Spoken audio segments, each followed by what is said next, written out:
Our brand is messy AF.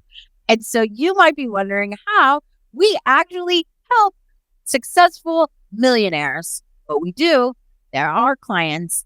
So today I thought I would ask Jay about branding and use our own messy brand as an example to dissect to help you and help us. So, Jay, one of the guides you wrote is called The Holy Grail of Branding. But our brand doesn't follow this holy grail of branding. So how can you give such epic, amazing branding advice, which you do, if your brand's a mess? Yeah, good question. Let me ask you in return, have you ever met a mechanic with a crappy, beat up old car or a carpenter with a crappy, beat up old house? Oh, yeah, definitely. Right. And in your experience, were they good at what they did? Yeah, they were excellent in what they did. Yeah. So you met a great mechanic who had a crappy car in disrepair. You met a great carpenter who had a crappy house in disrepair. Yes. And also, my old nail tech was amazing and always had crappy nails. There you go. So what's the takeaway here? What does this mean? I mean, probably those people are focused on helping other people with whatever it is. So they don't really care about their own. Yeah, probably. And if they've been helping other people all day, what do you think they want to do when they get home? Well, they don't want to make stuff or be carpenters or do people's nails. That's for sure. Yeah, they want to break from their craft. Yeah. Doesn't everyone need a break from their craft? Definitely. Right. And if you're putting your heart into serving people all day long with your craft, what are you going to do with your free time? No, you're not going to do your craft. Yeah, you don't want to. Yeah. And I never hide the fact that I've failed so many different businesses, which means I've pivoted and rebranded and started up new brands way more than anyone else, right? The amount of brands I've started or built or rebranded would boggle most people's minds. So I know what it takes. And I just am not enthusiastic about executing it yet again. I don't know. I've done it enough. Maybe I'll partner up with somebody or do it when I have free time, or I don't know. I just don't want to. After 33 pivots, who the hell wants to do it again? I mean, I don't even want to. And I've only been a part of Yeah. When you rebrand, you got to change your profile photo and your avatar and your bio line and redo your grid and make sure your portfolio's up to date and show off the new marketing and the new direction and change your elevator pitch and whatever. Just all your design assets and brand assets have to reflect the brand change. And so that's a lot of work too. Yeah. Yeah. So rebranding is like building a new home from the ground up. Mm-hmm. And if you've already built 33 homes and someone's like, why don't you rebrand? Why don't you do a 34th? And it's like, oh, why don't you? Hello? Yeah. I'd rather wake up and help other people build their house. I'm fine. I got a roof. Good enough. Yeah. Maybe one day I'll renovate and polish the brand. But for now, I'm like the mechanic with the beat up car or the carpenter with the beat up house. And I'm fine with it. Yeah. And really all it takes is somebody hearing you talk about branding for some of the questions that you ask. These are incredible questions. And just hearing one of them, people are going to perk up and listen. Yeah. I mean, my expertise doesn't magically go away because I haven't renovated my brand recently. All I need to do is start talking to somebody and expertise becomes abundantly clear. So, maybe I miss out on some customers I could have had because my brand's not clear, but the world's not ending. Agreed. And I'm with you as your partner. I could easily go, well, he's really busy working with the client, so I can go over here and take care of some of that stuff. No, I don't want to do it either. I've done it enough. And all it takes really is a conversation and making a friend. They don't care about any of that stuff. I was at the cafe with the girl the other day. She was all into the questions I was asking her, your questions, your branding questions, and talking about the podcast. And she was interested. She didn't give a crap. Our social media looked one way and our Facebook, our Instagram looked one way and our Facebook another. She had no idea. And she was excited to book a call with you. A meeting with you. So that's really all that matters. Exactly. Well, thank you. You are absolutely great at what you do. You are an incredible coach, and you definitely know what you're doing when it comes to branding. So then let's talk about some of these questions I mentioned. I mentioned them twice already. The questions are really good. One of them is Nike got started by serving Otis and Facebook got started by serving lonely Mark Zuckerberg. So who do you serve? Who is your one person? Because they all started by serving one person. Right. So you asked the question, right? I just did, yeah. So why do you ask those questions? Why does it matter? Well, first, let me ask you, what is business? Well, it's an exchange of goods or services for money. Yeah. Basically, it's serving something others perceive as valuable so that they reciprocate with something of value to you, generally profit. Right. And then doing that over and over. Yes. Presumably getting better as you go. Yes. Right. So business is serving. Yeah. Okay. Serving others. Serving others. Yes. Right. So all the rest of the stuff about business, your logo, your portfolio, your design, your website, your services, your products, your offerings, yada, yada, yada, all rely on what? Someone to serve. Right. If you're going to serve others, you better be clear on who you're serving. Right. If I put you into a crowd of people or at a party and you don't know who you serve or who you're good at serving or who you want to serve or who you're passionate about serving, how effective are you going to be once I put you in front of that party of people? Oh, well, not at all, because I don't know who I'm talking to. Yeah, there could be a senior citizen there. There could be a little toddler there at the party. There could be a dog. There could be a teenager. There could be an athlete. There could be a dancer. There could be a psychologist. Like, who do you serve? Like, if you're not clear on who you serve, who you're passionate about serving, who you're good at serving, and how your business is going to grow by serving this kind of person, like, what are you going to do? You don't know how to pitch yourself. You don't know who to talk to, where to be in the party, where to position yourself in the room. You don't know what to offer. You don't know anything. You know nothing. You have no business. You are clueless. You are completely in the dark, blind, and clueless about all of your business because your business is founded on serving another. Fair play, yes. Right. So this is one of the first questions I ask, because how am I supposed to help someone with all the rest of the business and brand stuff if they're not even clear on who they're serving? How can I make any decisions? And if they are clear, then all the decisions become easy and effortless. You know, what part of the market should we be in? Well, our one person that we serve is over here. So we should be over here. Well, what should we have in our portfolio? Well, the one person that we're serving hates the word good vibes, but likes the word optimistic outcome. So we avoid the word good vibes and we use the words optimistic outcome. Like, every decision becomes easy.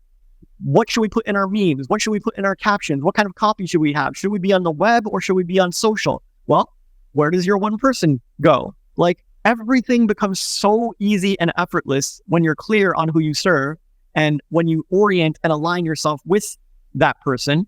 And everything becomes a nightmare of confusion when you are unclear on who you serve or trying to serve everyone or hopping from person to person. I just serve this person. I served an athlete yesterday and I'm serving a psychologist today. It's like, this is not how you get better in business. Like, this will just distract you, right? There needs to be a common thread and a common theme. And if you look at every mega brand you look up to, they all started by serving one person very, very well. And by serving one person well, you start building this like giant lighthouse. Like, you serve them so well that you become a beacon in the market. And people are like, that's the go-to guy or that's the go-to girl. Like, you get a reputation. You start to build a brand. But you don't build a brand if you go wide and just try to have a hand in every pie or serve everyone or whatever. Like, you do not stand out in the market, and you just spread yourself thin, and your limited resources go nowhere. And then you end up with a messy brand like me, where people come to your profile and no one has a clue what you do, and you don't have a strong brand at all. And I'm a great example of that. So don't do that. Don't do what I do. Yeah. Well, don't do what I'm doing currently, right? Like, yeah, I would like to fix it. I'm aware of the error. It's just not a high priority. But for my clients, it is a high priority. Well, the difference is too, we know what needs to be fixed. We know how to fix it. We just haven't done it because we're focused on helping people. The people we're helping are unaware that there's an issue. They're unaware that they don't have a one person. Yeah. And even if they are aware, it's a difference between a carpenter who's not ready to renovate their house and his client who is desperate to renovate their house. So, like, if I'm talking to someone who's desperate to renovate their brand and really crush the market, obviously they should be doing things different than me, who's really not looking to crush the market and I don't need to build my brand right now, right? We have different priorities. Like, Right. I might know the solution. I might know that they need to renovate and I might be a good contractor who can renovate, but that doesn't mean they should copy how I'm handling my own personal renovations. I'm busy. Like, I'm not focused on that. They're focused on other things. Fair play. Yeah. Well, we recently had one of our millionaire potential clients, whatever, give you pushback because they are successful and want to have a giant empire and all for everyone. And they did not want to focus on one person. True. So how do you, like, with somebody that's already successful, right? They're already a millionaire. They've already made money, but they don't have their one person. So, like, does it really affect them if they don't have the one person? Well, obviously, if they're talking to me, True. like, why are they talking to me? They're talking to me because they have ambitions and they want to grow and they want to be a global brand. Right. They want to be huge in their market and they're only, a few million in revenue. It's like, hello, we're in the era of billionaires. There are going to be trillionaires. Like, you know what I mean? There's going to be like the first solopreneur trillionaire coming soon, right? You can see the writing on the wall. You can see where the world's going, and there's more billionaires than ever. And so someone with a few million in revenue, they're not satisfied with that. They know their brand isn't up to par. They know they don't have world renown. They're not getting name dropped in the media every 2 seconds. Like, they know they're not getting outside their industry. So something's wrong. And they know something's wrong. And I know something's wrong. And we can improve it and we can fix it. And that person you're talking about, I eventually got through to them in a short conversation. And they came on board with the one person philosophy. And they realized, like, yeah, our business is not going to serve well. Our brand is not going to serve well. We're not going to become that global brand unless I listen to this man and we dial in on who we serve, just like Nike and Facebook and Spanx and anyone else you can look up to. Well, that's great. I'm glad that he came around and realized that you were right, because you are right. Even if our one person isn't spelled out clearly for others, we know, like, how important that is, and to target people in that space, because there's no way you can grow and be big without that. So I'm super glad that they figured it out. Yeah. And like I said a bunch of times, I'm not as hungry as them to change the brand and get new customers. I'm okay with a trickle of customers or whatever. I'm okay missing some customers because my brand's not up to par, but they're not. Yeah. Yeah. Well, that's why they looking for you. Sure. Right. Okay. Well, that's great. Well, this came from the holy grail of brand basics, which I would classify as the first out of the guides. Oh, interesting. I don't see it as the first at all. No? Okay. How come? Because most people don't even understand what a brand is. And so when I show them the brand basics guide, it just looks like confusion. Like, what is this? Because the brand basics is just like a cheat sheet or a template that you fill in to get your brand solidified, clarified, and well-founded, right? The first slide is my one person is blank. And the second slide is my niche is blank. And the third slide is my position is blank. And so you fill in those things. But most people, at least in my experience, don't know what one person is or why you should serve them. They don't know what a niche really is or how important it is or how narrow or broad to niche down. They don't know their market position, and they're just making money almost by luck. Like, they're serving people and they have a business and a brand, but there's almost zero clarity or intentionality behind most of the brand basics in that guide. And so I end up having to teach them about every single brand basic one by one until they understand it, and then they can fill in the brand basics template. Well, that's why I think it's the first one, right? Because it shows them exactly what they don't know. Because millionaires, when someone's, oh, I'm a millionaire, they automatically think, oh, their crap don't stink and they know their stuff and they got this. And then they look at this brand basics and then they eat crow. Okay, so it's kind of both. Then I agree with you.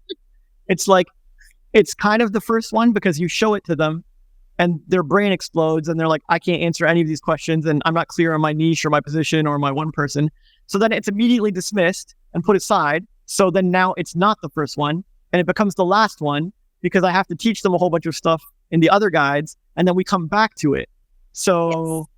I don't know. Is it the first? Is it the last? Well, so for me as a teacher, like when I was teaching kids, because I was an actual proper teacher in a classroom, I Mhm. would have used this, right? And I would have put it up on the board and been like, so the first slide is my one person.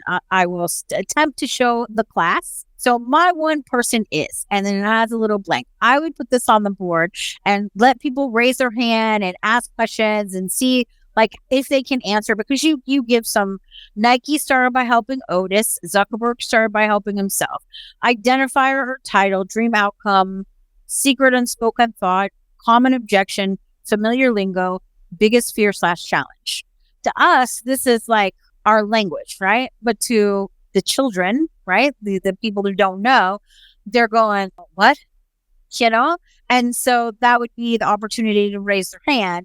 I wouldn't even, if it was me, if you're teaching me this for the first time and you show me this guide and I get to my one person, I'm not even going to look at the second slide, right? Because, dude, you gave me this. It's brand basics, but the first one, I don't know, you know? And so for me, this is why I would use this as the first one, because when you go to find your one person, so your next guide you wrote is how to find your one person. We're just talking about that first slide in the brand basics. So we go to the next guide, and then your first slide on here, you talk about if you already have a business, your one person is likely one of the following: your first client, your favorite client, your average client, your most appealing prospect, yourself, your one person. Okay. So then let's talk about that. So then maybe this is supposed to be the first one. We show them the brand base, the holy grail, and they freak out. And so you would start with this one. Yes? Actually, Totally. Okay, go ahead. actually, if I show them the brand basics and they freak out at the first slide and they're like, I don't know what this one person thing is, I would start with the hidden first step to your brand, because clearly they do not understand the hidden first step to your brand, which is finding your one person.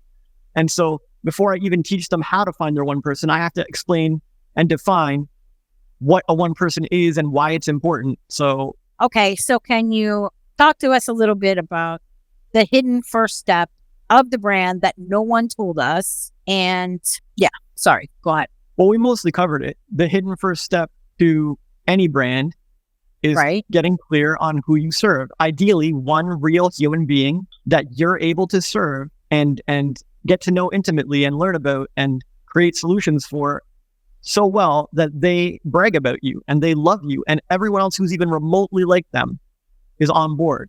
And you start to crush it in that niche, in that market, in that audience, in that demographic. And you do this because a brand is just a reputation. Brand is just a fancy word for reputation. People are like, oh, I have a personal brand. Oh, I have a business brand. It's like, whatever. You have a personal reputation or you have a business reputation. I don't care. But brand is not some confusing thing. Reputations have existed since the dawn of time. It's also a Taylor Swift album. Thank you for that. Yeah, Taylor Swift has an excellent brand and she knows it and she's very intentional about it. The point is you build a reputation or a brand by positive interactions with others. And you won't build a reputation by having one positive interaction with many different people and going wide. No one cares. You could meet a stranger today and another stranger tomorrow and another stranger tomorrow and smile at all of them or shake all of their hands. Great. You could even do your elevator pitch to all of them. It's still weak sauce. Like, that's not how you build a brand. You build a brand by committing, by focusing, and by building up many interactions, many positive interactions with a certain person. And as you do that, they'll start to love you. That person will love you and they will value you and they will start bragging about you, and you will get referrals and word of mouth, and you will be noteworthy to at least somebody. And then you can be noteworthy to a second person who's similar to them. And you can be noteworthy to a third person who likes what they like. And now you are actually building a reputation and you are actually noteworthy. And pretty soon you're mentioned outside the circle that you started in. It's pretty badass. Yeah, but it all started by serving one real person, which for some reason most people are constantly avoiding. Like, I try to tell them, get clear on one real person and hit it out of the park. It's what Nike did. It's what Facebook did. It's what Spanx did. It's what Taylor Swift did. And you will win. Like, this is how you build a brand and a reputation. How it always goes. How can you build anything huge and great? It has to go one by one. Light a candle, that lights another candle, that lights another candle. And this is how everybody spreads, like everything spreads. And if you think you can do it some other way, I'd like you to show it to me. No, 100%. I agree. And I wanna go back and clarify something that you mentioned twice now. You said a real person, right? Mhm. And I mentioned this to somebody recently, and it wasn't. I guess you would have classified it as pushback, but to me, it was more like disbelief, which I guess is pushback. But so why a real person? Like, because when we did it for Mimi, I just thought because it was easier and I know me, and it was for me. So yeah. Yeah, well, what's the foundation of business? Is it serving imaginary people we made up? No, What's the foundation of business? it's serving other people, Yeah, other real people. other real people, not imaginary people. Yeah. Yeah, Nike didn't start by sitting down and making a imaginary avatar of our ideal track athlete, and maybe we can someday find one of them. Like, they helped Bill Bowerman's track friend. Yeah. Yeah, help a real person. Ring doorbells started because the dude's wife kept missing the doorbell, like missing the packages. He did it to solve his own problem and his wife's problem, like a real person. True. And all the businesses you look up to started because they were serving a real person. Mark Zuckerberg just wanted to meet girls. Like, He he did. made it for himself, served himself. And then it served other college students or university students. And then it served more, and then it reached other universities. Like, this is just how it always goes, man. And even if it's just a mom and pop artist or musician down the street, like, they started by making art for their friends or their children or whatever. And someone liked it and paid them their first money. It's like, if that artist wants to grow, they should get clear on who they serve first and start making it abundantly clear in their branding and their materials that this is who I serve. Here's testimonials from the last one I served.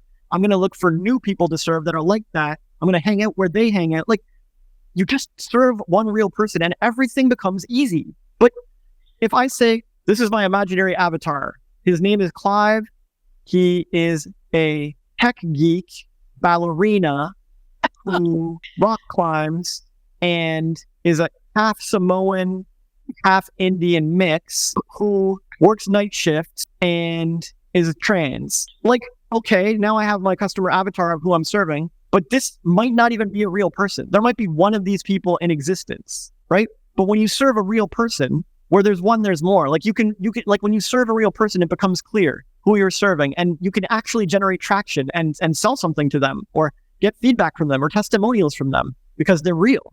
And serving real people is the backbone of business. The more people keep things imaginary and abstract, the more they lose. Like, you just watch all the time.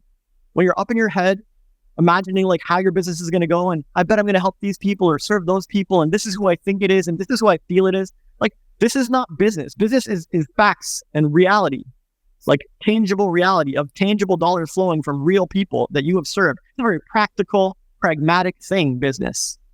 Yes. And this isn't some mysterious, abstract, spiritual cosmos thing. Right. Like, you can't just keep stuff up in the air in your head. You need to be grounded and pragmatic and practical. And you want to start from that. Your business should start from that foundation, a very practical, pragmatic foundation where you help someone practically and they pay you money practically. Like, so why would you ever not start with a real person? That's insane to me.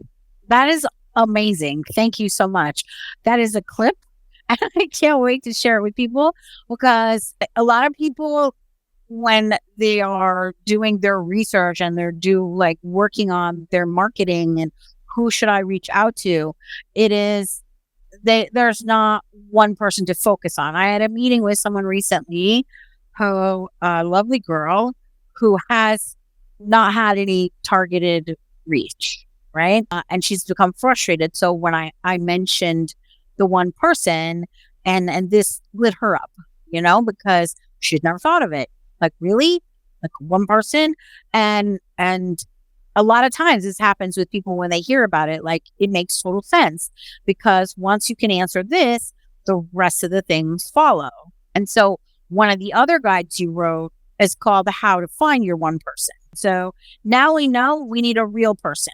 Now we know we need one person to focus on. Yeah, So, can you hold that thought? sure. Just one more example is McDonald's. McDonald's started by serving one person, right? The people who like the fast food, and they weren't serving healthy people or vegans or any of those. So they were limited in their market, but they weren't limited at all. They know we crush it in the fast food arena, and eventually we can pick another one person to start serving. And so once their business was going well, and they had a lot of capital, had a good rep, their brand was good, they were like, you know what? Let's get a vegan. Let's get a health nut in here.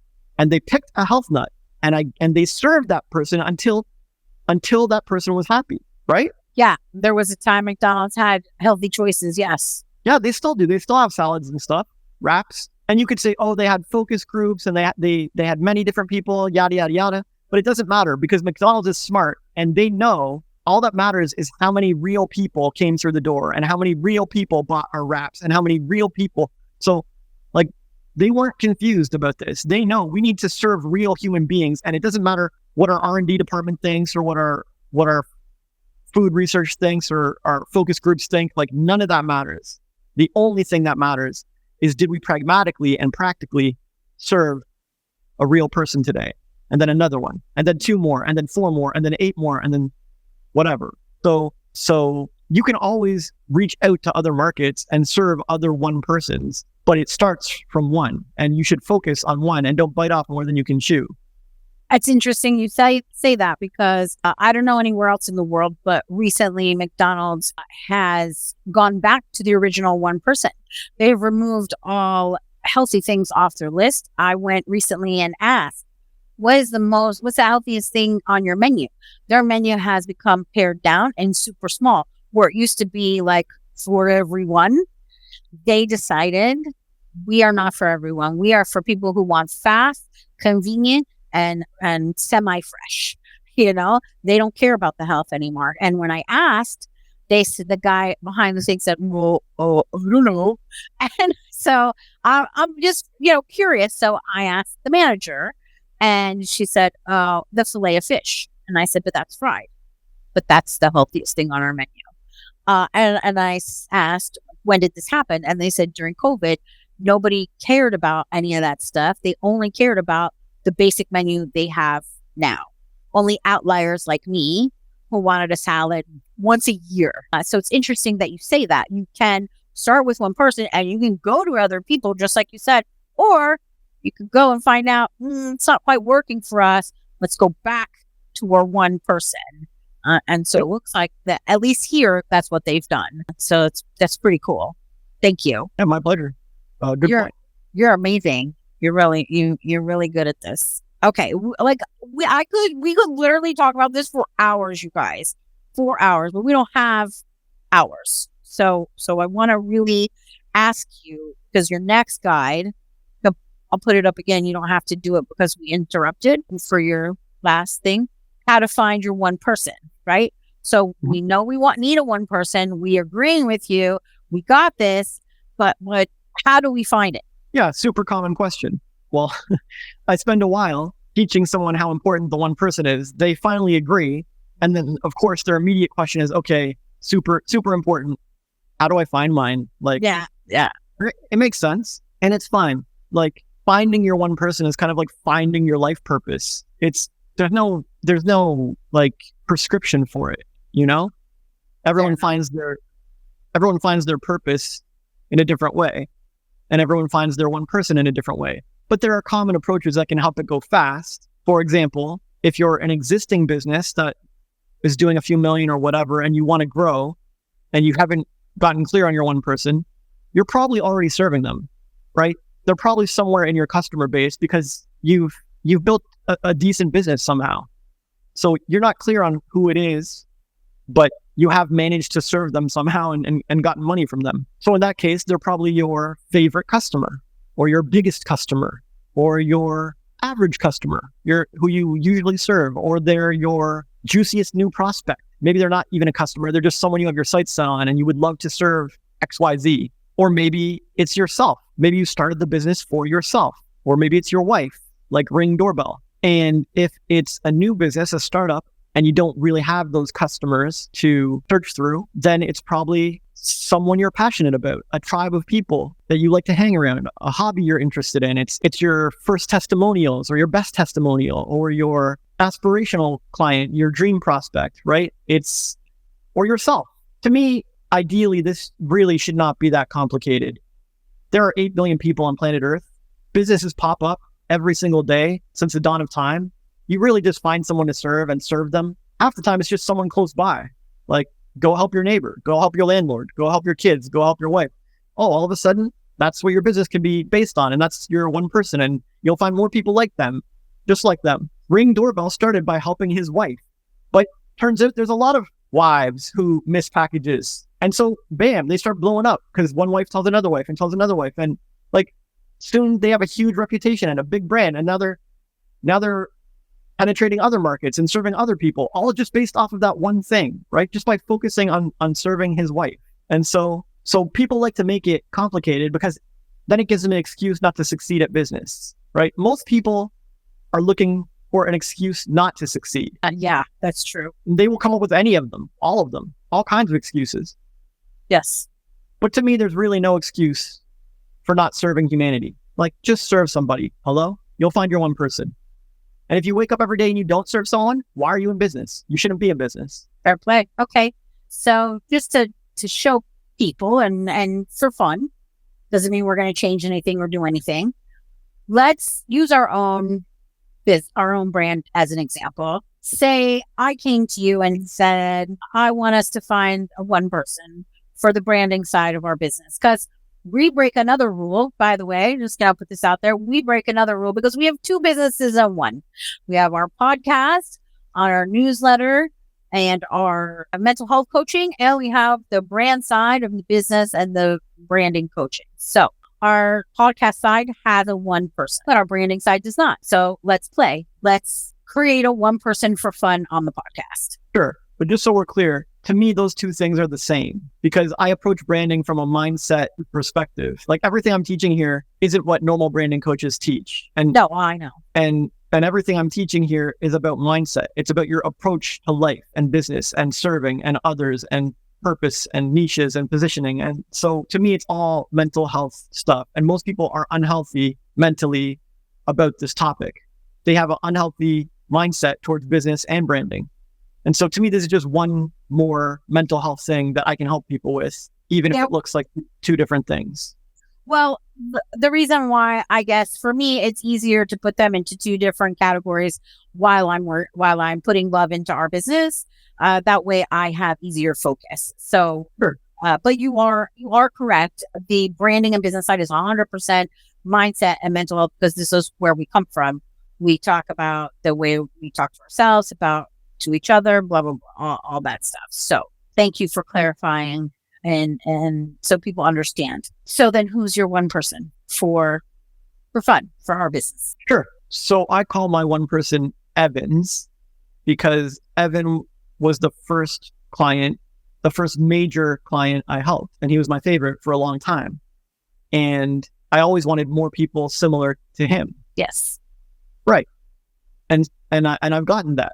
I've gotten more people similar to him. And when we get to the how to really know your one person guide, maybe we can dive deep on that. But the point is, I was serving someone who was in my circles, close somehow. I ended up meeting them. They happened to be a lucrative client, like established and well off and happy to pay, and who saw my value and recognized me. And I had solutions. I had a lot of value and wisdom to offer him. And it was a good fit, right? Like, I was serving somebody and providing value to someone and providing solutions to someone. And I was getting testimonials. And then I used those testimonials to get other people like him. Like, this is the story of every business. Like, okay. You serve. So you talked about the last guide I mentioned was how to find your one person. So what you're talking about now would be how to know your one person, right? No, you asked me. Okay. You asked me who's my one person. Right. I'm telling you it's Evans. And I'm telling you that the Evans fall into those categories I listed. They're close by and you're able to serve them, and they're your biggest client or your best client or your favorite client. Mine was all three of those. So Yeah. so that's how I found my one person. But if I started a new business tomorrow doing dog training or dog grooming, like it's not going to be Evan. It's going to be someone down my street who has a dog, or someone at a party I met who has a dog and it came up. Like it's going to be someone that I'm happy to serve. I'm like, I could help you. And they're like, please do. And we get along and it's a good fit. And it's like, well, this could be my one person. Like I would happily serve more people like this. That was a great interaction. And I didn't charge them, but they gave me a glowing testimonial. And I think my first testimonial is a good one person. I want to serve more people like that. Or maybe I help someone at a party and they're like, thanks, man. And I'm like, well, that didn't feel great. Like there's got to be someone better I can serve. This is definitely not my one person, right? Okay. Yeah. Well, what I meant by that was because you right away knew who your one person was. Like, we didn't really for funsies for the audience, right?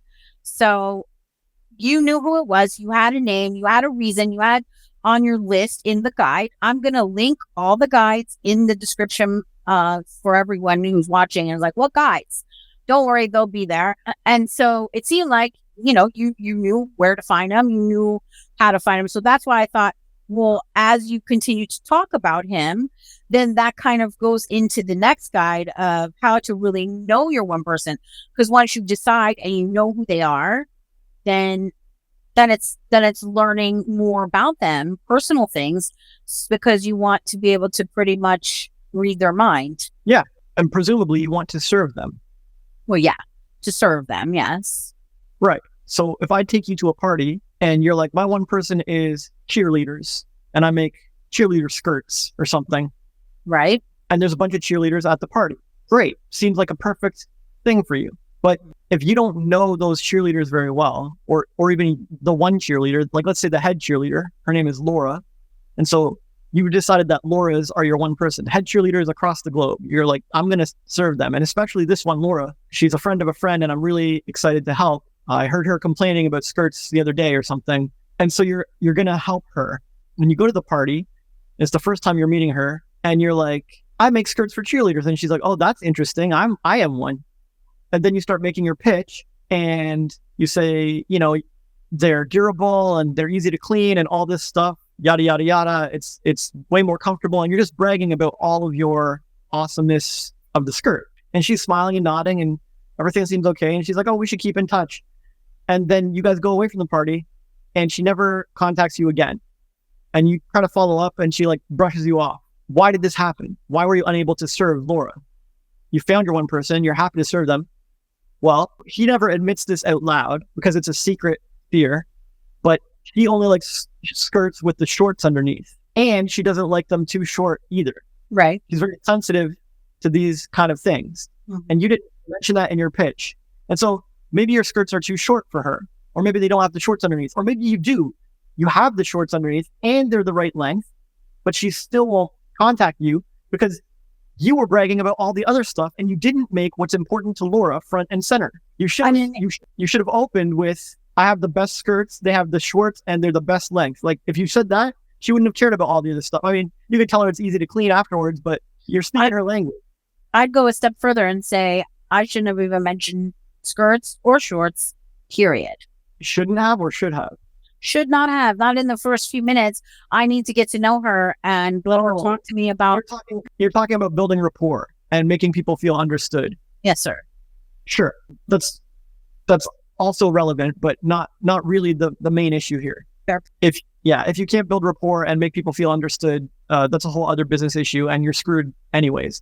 But my point is, all the materials of your brand, how you pitch yourself, what you talk about first, the buzzwords and the headlines you use, the captions you use, you had a chance to resonate with your one person. You had a chance to serve them by talking in language they like and by leading with the stuff they value. But because you did not know your one person and because you did not get to know them and you didn't care to get to know them and you wanted to go right to selling your stuff and you didn't ask questions and you didn't do discovery and you didn't dig deep or research them, because you didn't know Laura, your sales die. Like you will not serve your one person. So the step of getting to know your one person takes time, it takes effort, it takes energy, and most people try to shortcut it. But there's very little shortcuts for it, and you have to know them. You have to get to know that real person and their needs and what they care about. And a lot of times it's secret stuff that they won't admit out loud. So you can't just ask them either. You might have to observe them or ask them in a subtle way or a roundabout way or be creative. Like, it's not like everyone just runs around saying, yeah, I care about skirt length and shorts. Like, you might never say that. Yeah, exactly. That's why I said that. Like, if we're talking about it, she may not even say to me the thing that matters to her the most. Maybe she doesn't want to be rude because she doesn't know the kind of shorts I make. And maybe I make super short skirts. And so she's not going to say anything just to get, like, I don't know. Right. Yeah. So yeah, that's why I brought it up. But sure. A lot of people want to copy Apple's success with the iPhone. But when Steve Jobs interviewed customers and prospects and the people he was trying to serve, I don't think a single one of them said, oh, go and make me a handheld device that works as a phone and a music player and a video player with a touch screen and no buttons on it because I hate buttons. Like, and I want a clean look or whatever. Like, I don't think they said any of that. They did not say any of that. That's not something they can say out loud or articulate. So Steve had to do deeper research and be more observational and pay more attention and have an inspired idea and experiment with different designs and test them out and think about them and see what resonates with people. And when he finally found something they would pay for and they're hungry for and they love, he knew he had it. But all that came from deeply knowing his one person that he serves. What did they like? What did they care about? And all their friends and all other people liked them. And it got popular enough in the tech crowd or the arts crowd that it started spreading to other markets. And now iPhones are everywhere. They've taken over the globe. But he didn't take over the globe in the first year. He started by serving a small, select group of people. I guarantee you that started from his wife or his friend or his Johnny Ives or whoever he was testing on or serving. I mean, 1,000 songs in your pocket. That was like what he said is when he unveiled the iPod. That was before the iPhone, and he had to know someone who was tired of having cassettes everywhere and CDs everywhere. And I can't go for a jog because I got to carry this big, what did they call them? The CD players, like you'd see the runners with the giant thing strapped to them. So he had to know, the Discman, thank you. He had to know someone or maybe himself that. I'll guarantee it. Yeah. Because but just me knowing that he said 1,000 songs in your pocket. Like, he said that. He said that because he's tailoring the message to his one person. He wasn't pitching engineers and saying MP3 player with the most memory, because that would resonate with engineers, but it won't resonate with whoever he was trying to serve. Yeah. So both are fine to say. You can say MP3 player with the most memory on the market or smallest player, most memory. Like, that's a headline. That would work on engineers. Sure. But he said 1,000 songs in your pocket, which engineers might not even care about. But he wasn't targeting engineers. He was targeting his one person and speaking their language, and he got to know them. And if you want success like Apple, you have to do this step. And so there are buzzwords and lingo that turn people off, and there are buzzwords and lingo that turn people on and get them excited and make them want to buy. Copywriters make millions off this, billions, like by knowing what words are going to resonate with that person, and everyone liked them. But most failing businesses and struggling brands don't do this. They don't know what words resonate with those people, and they don't care, and they're probably never going to do the research to find out. And I feel bad for them, but it's a recipe for failure. True. And I know because I've done it. I was that gung-ho, cocky entrepreneur. I'm going to sell my awesome products and services. I don't need to do research. Like, I already made the awesomest thing on the planet, right? If I was making those cheerleader skirts, I would have walked into the party and been like, yo, I got the best thing here. You guys check it out. And then I wonder what happened and why I made no sales. And it's like, well, serves me right. I didn't care about people. I didn't take time. I didn't do the research. I didn't get to know anyone. I didn't build rapport. I didn't find out their secrets or their main concerns, and I didn't tailor my product to them. So Steve Jobs did, but I didn't. And so we deserve different results. Yeah, fair play. That's wonderful honesty. Thank you. That's incredible vulnerability. And because we've both been there, we've not done the work to serve the person. So yeah, even now, I'm considering changing my one person a little bit or targeting someone new, because most of the biggest clients I lost because they want a gentler approach. Like they're fine with my badass direct teachings, but they don't want my badass direct teachings to reach their network or their clients, because basically they know they're busy, and they're scared that I'm gonna damage their relationships. Yeah, they're scared to lose their network over your amazingness. Yeah. For everyone. Yeah. And to me, it's an unfounded fear. Like, no one should care that much about their network that they can't lose a person here or there. On top of that, my track record is incredible. Like 99 out of 100 people, I'll just help, and then one will get pissy about my directness and leave. Like, who cares? 99 out of 100. Like, we need a Dan Pena as our person. Yeah, kinda. Yeah. Like, if I was dealing with more Dan Penas, like, this would never happen, because Dan is tough as nails, and he just wants the truth and results, and he doesn't give an F like how the language is phrased. Whereas, a lot of people are like, they don't want the truth, even if it was phrased as gentle as possible. Like, they just want you to agree with them. Yes. Right. Yes. The truth does not matter. Sure. But my brand is the truth and results, fast and direct. And, maybe my one person has evolved, or I could target a better one person, or maybe I'm going to pull a McDonald's and try hitting vegans or whatever. Maybe I go super gentle. Like, who knows? But the point is, when you have a match between what you offer and your one person, and it resonates and it's aligned, you can build an incredible brand. And if you don't have that, nothing you do is going to build a very good brand. It's a mic drop right there. Yeah. I'm 100% on board. We could literally go on and on. We have 5 guides. I was hoping to really touch on the rest. We can do a longer episode. Yeah. Okay. So we went over the brand basics, which would be first or last, depending on how you use it and in what capacity. Then we talked about the hidden first step to your brand.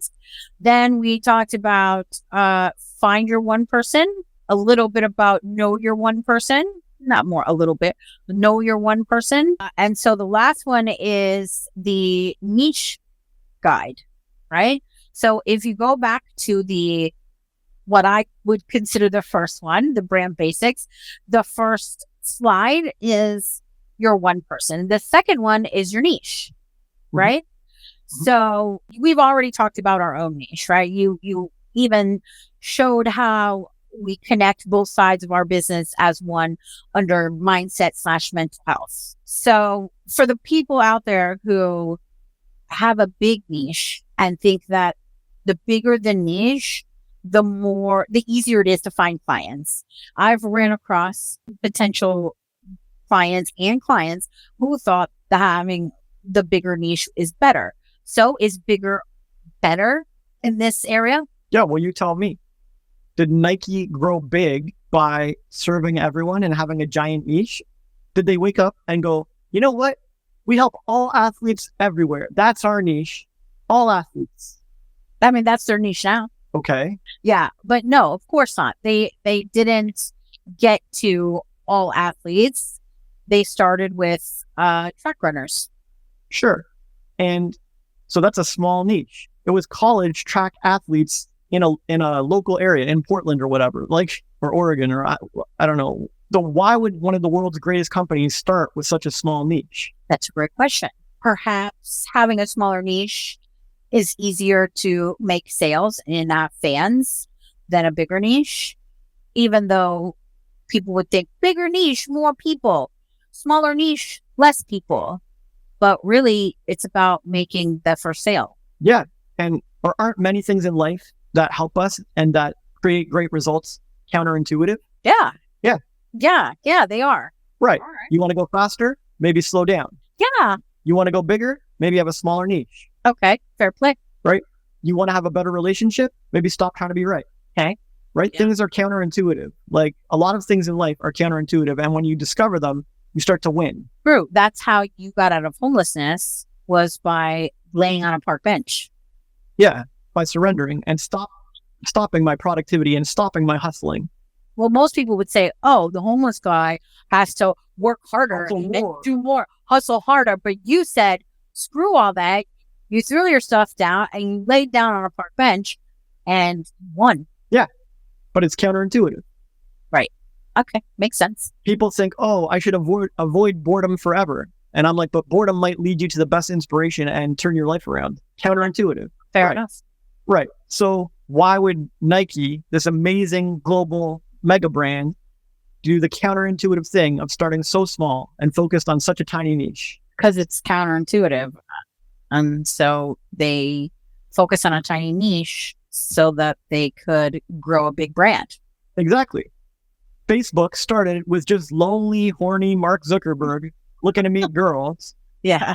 And, he's like introverted or whatever. He wants to meet them digitally. So he starts Facebook, where people can submit photos and he can friend them or not friend them or whatever. Yeah. Yeah. That is a tiny niche. Lonely university geeks. Yeah. It was just for Harvard. It wasn't even for all the unis. It was for Harvard. Right. He wasn't like, I got to be a global mega brand. I should target everyone. He was like, this is for my university. Yeah. It might have even been just for his grade or floor. I don't know. I actually think you're correct. I think it was even more niche down than that. Like his circle. Yeah. Either way, tiny niche. Now he's a global mega brand. Okay. How did this happen? Like you said, counterintuitive, small, like niche down to grow a big brand. Because when you, and in both cases of your example, they started with the tiny niche. And as they got more fans inside that niche, then someone outside the niche was like, hey, I play basketball. Can you make some basketball shoes? Or, hey, Zucks, I go to school at MIT. Yeah. Can you hook that up over there too? This is awesome. And this is how their niche grew. Yeah. But like you said, that had to be tiny to grow big, just like other things. Amazing. Yeah. Andrew Chen calls these atomic networks. So you get like a little atom, like a dense atom of people or a molecule of people. And then you get another atom or a molecule. Then you get another molecule and another one and another one. And so all the atoms connect and you end up with a mega network that goes beyond all the niches. And right, it's a network effect, but it just goes back to what I was saying about lighting one candle really well, and it will light another candle and another candle. And instead of spreading yourself wide, you're focusing on going tall on something. So you stand out as a beacon, like a lighthouse where all the candles can come and get lit up or whatever. And even Taylor Swift, like her first album and first songs were not for everyone. They were for a tiny niche of heartbroken college girls or whatever. Not even country girls. Yeah. Yeah. But she served them so well and knew them so well and knew the words to use and the songs to write and the melodies that work with them and blah, blah, blah. And by doing it so well, she built a reputation and a brand and a recognizable brand. And that was the first atoms or molecules. And eventually her brand expanded and grew from there, just like all the brands you look up to. So it makes no sense to me when founders try to be for everyone or even tackle a big niche like all athletes or all country fans or whatever, because all their heroes never did that. So why are you doing that? What is happening? What is going through your head that you want to go so wide and have such a big niche and bite off more than you can chew when you could just commit and focus like your heroes did and get similar results? And I get it because I did the same thing. I can help everyone. I'm for everyone. Anyone who has a mental health problem, doesn't matter who. Like, man, dude, this is not the way. Niche down. Mental health for rebelpreneurs, right? Yeah, definitely. Because we know they need a lot of help too. And everyone needs help, sure. But we know rebelpreneurs the best because we are rebelpreneurs. Well, plus, even if I was good at helping everyone equally, it still doesn't matter, because the trick here is to commit and focus so that you become a beacon or a lighthouse to others. If you don't commit and focus, you spread yourself wide and thin, and the lighthouse is never built, and you are never a beacon to anyone. True.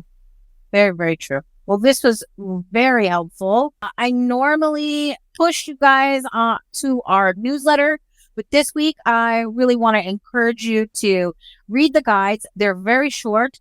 They are slides. Jay has made some incredible guides for you. They're quick, they're easy, they're fun, they're cute. Jay has amazing style and he's a great artist, and they're free. They're free. If you have any questions on any of the guides listed below that we've talked about today, please feel free to send me an email or DM me or send us smoke rings, however you want to get in touch. All of the ways are in the description below. Jay, thank you so much for your time, for your amazing guides. Like, I've been super happy the last few days getting to edit them.